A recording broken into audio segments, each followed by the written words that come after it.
Use of would. Use of would. अब इस video में हम पढ़ेंगे यूज ऑफ वुड। वुड के कितने यूज होते हैं और किस तरह की सिचुएशन में वुड का यूज किया जाता है, ये सारी चीज़ें हम देखेंगे। और जैसा कि इसमें हमने लिखा है, वुड का वुड एक मॉडल वर्ब है। इसे विल का पास्ट भी कहा जाता है। यानी कि वुड जो है एक मॉडल वर्ब है। जैसा कि हमने बताया था कि हम मॉडल वर्ब इस समय पढ़ रहे हैं। इसमें हमारा यह है मॉडल वर्ब, और जिसे वुड WOULD वुड यानी वुड के नाम से जानते हैं। इसे मॉडल वर्ब कहते हैं। इसे मॉडल वर्ब कहते हैं।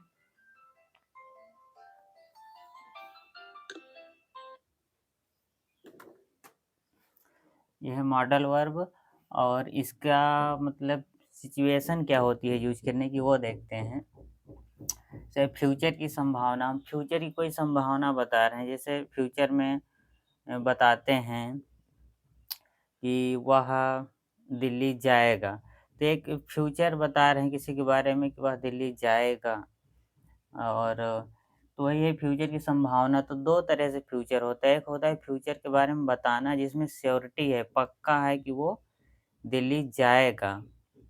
और एक है संभावना, अगर तो संभावना बता रहे हैं कि वह दिल्ली जाएगा, लेकिन इसमें पक्का नहीं है कि वो जाएगा ही, हो सकता है ना जाए। तो ये है एक संभावना। संभावना बता रहे, संभावना है कि वो दिल्ली जा सकता है। ऐसा कह रहा था कि मैं दिल्ली जाऊँगा, यानी कि वो जा भी सकता है दिल्ली। तो जहाँ संभावना वाली बात होती है, वहाँ पर यूज़ करते हैं। और दूसरा है हैबिचुअल एक्शन इन पास्ट। और तीसरा यूज़ है इसका पास्ट में फ्यूचर के बारे में बताने के लिए। और कंडीशनल सेंटेंस में इसका यूज़ करते हैं। And past sorry polite request के लिए, यूज़ किया जाता है। हाइपोथेटिकल सिचुएशन के लिए इसका यूज़ किया जाता है। डिज़ायर बताने के लिए इसका यूज़ करते हैं। एंड चॉइस या प्रेफ़रेंस बताने के लिए। तो ये हैं सारी सिचुएशन जिसमें हम वुड का यूज़ करते हैं। हम इसमें डिटेल में डिस्कस अभी नहीं कर रहे हैं कि कौन-सी सिचुएशन कैसी होती है। इसको हम डिटेल में समझाएँगे जब एक-एक करके हम इसके बारे में बताएँगे, एग्ज़ाम्पल देंगे, तब हम इसका सबका एक-एक का डिटेल में समझाएँगे कि इसका मतलब क्या है, कहाँ यूज़ होता है, ये सिचुएशन कैसी होती है। तो जैसा कि इसमें हम सबसे पहले पढ़ेंगे फ्यूचर की संभावना बताने के लिए। तो हम इसको समझाएँगे, तो एक-एक करके। तो हम पहला पढ़ते हैं फ्यूचर की संभावना। इसके बारे में हम डिटेल में समझेंगे, फ्यूचर की संभावना क्या है, इसका स्ट्रक्चर क्या होगा, इसका एग्ज़ाम्पल क्या होगा, एक-एक करके हम सबका देखेंगे और सभी यूज़ का देखेंगे। स्ट्रक्चर, एग्ज़ाम्पल और सिचुएशन को डिटेल में समझेंगे। तो मैं इसे इरेज़ करता हूँ, उसके बाद फिर एक-एक करके बताता हूँ।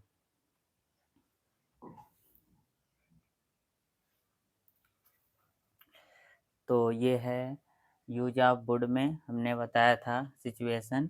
अब इसमें हम पहली सिचुएशन देखेंगे कि पहली सिचुएशन क्या है। हमने पहली सिचुएशन लिखवाया था फ्यूचर की संभावना। फ्यूचर की संभावना बताने के लिए वुड का यूज करते हैं। जैसे कि हम कुछ कहते हैं, जैसे इसमें एग्जांपल दिया गया है, वह आपसे मिलेगी। वह आपसे मिलेगी। कोई है, मतलब बताया जा रहा है कि वह उसने आपके मुझसे कहा है कि वह आपसे मिलेगी। लेकिन इसमें पक्का श्योरिटी नहीं है। इसमें पक्का मतलब श्योरिटी नहीं है कि वह मिलेगी। यानी कि संभावना है एक तरीके से। तब हम उसी में वुड का यूज़ करते हैं। जैसे इसको और अच्छे से समझते हैं, जैसे कि हम ये कह रहे हैं कि मैं कल एक पाठ याद करूँगा। और उसे मुझे पक्का याद करना है, एकदम श्योर पक्का है कि याद करूँगा, और नहीं याद करूँगा तो टीचर ने बोला है फिर डंडे पड़ेंगे ना। तो इस वजह से इससे क्या लग रहा है, एकदम पक्का श्योर है कि याद करूँगा। इसमें ये संभावना नहीं है कि हाँ, याद करूँगा या तो नहीं करूँगा, ऐसा नहीं, एकदम पक्का है।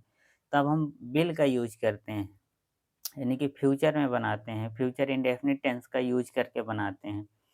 तब ये समझा जाएगा कि फ्यूचर है ये, श्योरिटी है, पक्का है, वो काम पक्का है करना।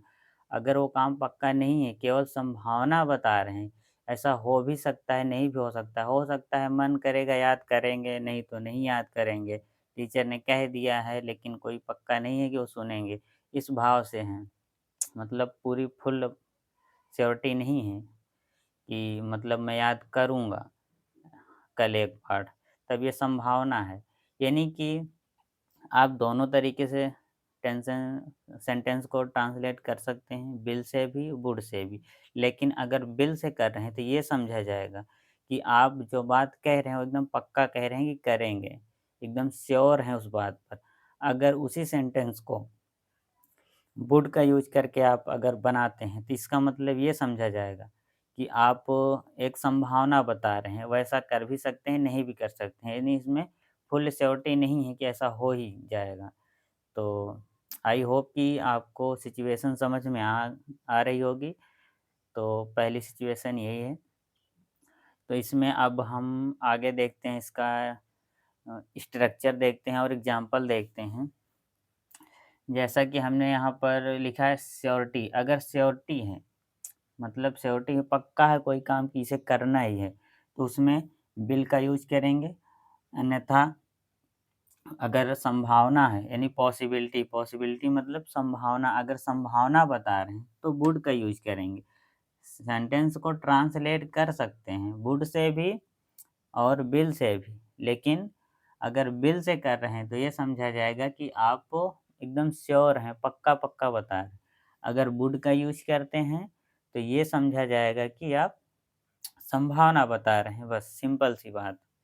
अब इसमें स्ट्रक्चर देखते हैं, इसका क्या हो जाएगा, सब्जेक्ट प्लस वुड और प्लस मेन वर्ब की फर्स्ट फॉर्म, ऑब्जेक्ट और अदर वर्ड, ये यूज़ होगा। और इसमें एग्ज़ाम्पल दिया गया है, जैसे है वह आपसे मिलेगी। एक बताया जा रहा है कि वह आपसे मिलेगी। तो इसे हम एक बार बनाते हैं विल से और एक बार वुड से बनाते हैं। अगर इसे हम विल से बनाएँगे, यानी कि फ्यूचर इंडेफिनिट में बनाएँगे तो क्या हो जाएगा, सी विल मीट यू। क्या हो जाएगा, see will meet you, future indefinite में बना है, वह आपसे मिलेगी। इस सेंटेंस को ऐसे ही बोला जा सकता है कि वह शायद आपसे मिलेगी। ऐसे ही बोला जा सकता है और शायद नहीं भी, शायद शब्द का हिंदी में यूज़ नहीं भी हो रहा है, लेकिन मन में, दिमाग में ये रख के बोला जा रहा है कि ये बात पक्की नहीं है, श्योर नहीं है, इसमें संभावना वाली बात है, पॉसिबिलिटी की बात है, तब हम वुड का यूज़ करेंगे। तो कैसे बनाएँगे, सब्जेक्ट लिखेंगे सी वुड, मेन वर्ब लिखेंगे meet, she would meet you. तो हमने इस सेंटेंस को दोनों तरीके से ट्रांसलेट किया है, दोनों राइट हैं सेंटेंस। लेकिन अगर विल का यूज़ करके जो बनाया गया है, तो इसका मतलब ये समझा जाएगा कि आप एकदम श्योर हैं, एकदम पक्की बात बता रहे हैं, अगर विल का यूज़ है। अगर वुड का यूज़ कर रहे हैं, तो ये भी सेंटेंस सही है, लेकिन इसमें ये समझा जाएगा कि आप संभावना बता रहे हैं, इसमें कोई पक्का नहीं है, श्योर नहीं है, ये होता है। और अगला सेंटेंस है, हम शायद 2 बजे निकलेंगे।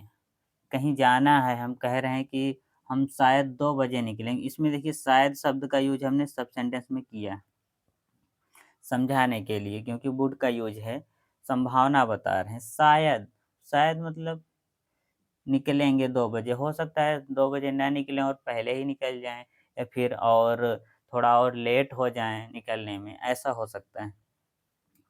इसलिए हम शायद शब्द का हिंदी में यूज़ किए हैं। लेकिन एक बात ये ध्यान रखिएगा कि शायद शब्द भले ही यूज़ हुआ है सेंटेंस में हिंदी में, लेकिन अगर शायद शब्द का यूज़ नहीं भी कर रहे हो हिंदी में, लेकिन आप उसे एक संभावना ही बता रहे हो, श्योर नहीं हो, तो आप वुड में ही बनाओगे। ये नहीं सोचना कि अगर शायद शब्द आएगा हिंदी में, हिंदी के सेंटेंस में, तभी वुड का यूज़ करेंगे, नहीं तो वुड का यूज़ नहीं करेंगे, तो ऐसा नहीं है।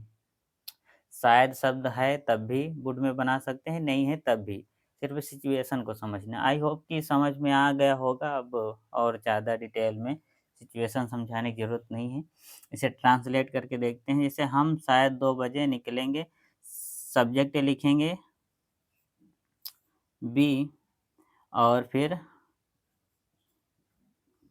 वुड, बी वुड उसके बाद मेन वर्ब निकलना, निकलने के लिए लीव उसके बाद 2 बजे एट 2 ओ क्लॉक ये हो गया। अगला सेंटेंस है वह शायद आज खाना बनाएगा। वह शायद आज खाना बनाएगा। बनाएगा या बनाएगी दोनों कर सकते हैं, हो सकता है लड़के भी खाना बनाते हैं, कभी-कभी बनाना पड़ जाता है।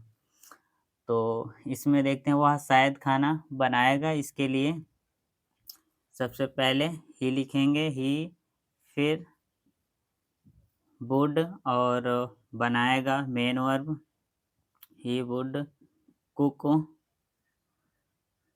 फूड खाना, ही वुड कुक फूड। आज के लिए क्या लिखेंगे?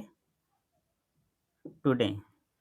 He would cook food today या केवल कुक टुडे भी कर सकते हैं। फूड अंडरस्टूड रहता है, समझा जाता है। वह शायद आपसे बात करेगा। इसे ट्रांसलेट करते हैं, वह शायद आपसे बात करेगा। तो वह के लिए लिखेंगे ही, फिर वुड और मेन वर्ब लगाएँगे। He would talk to you, he would talk to you. वह शायद आपसे बात करेगा। तो आई होप कि वुड का यूज़ आपको अच्छे से समझ में आ गया होगा, क्योंकि ये वुड के यूज़ में पहली सिचुएशन थी। अब हम फिर अगले वीडियो में नेक्स्ट यूज़ के बारे में डिस्कस करेंगे, समझेंगे। अगर कहीं कुछ डाउट रह जाता है, नहीं समझ में आता है, तो मुझे कमेंट करके बताइए, हम उसे दोबारा से एक्सप्लेन करेंगे और कमेंट बॉक्स में भी उसे एक्सप्लेन कर देंगे। तो इस वीडियो को इतना ध्यानपूर्वक देखने के लिए और समझने के लिए आप सभी का धन्यवाद। Thank you.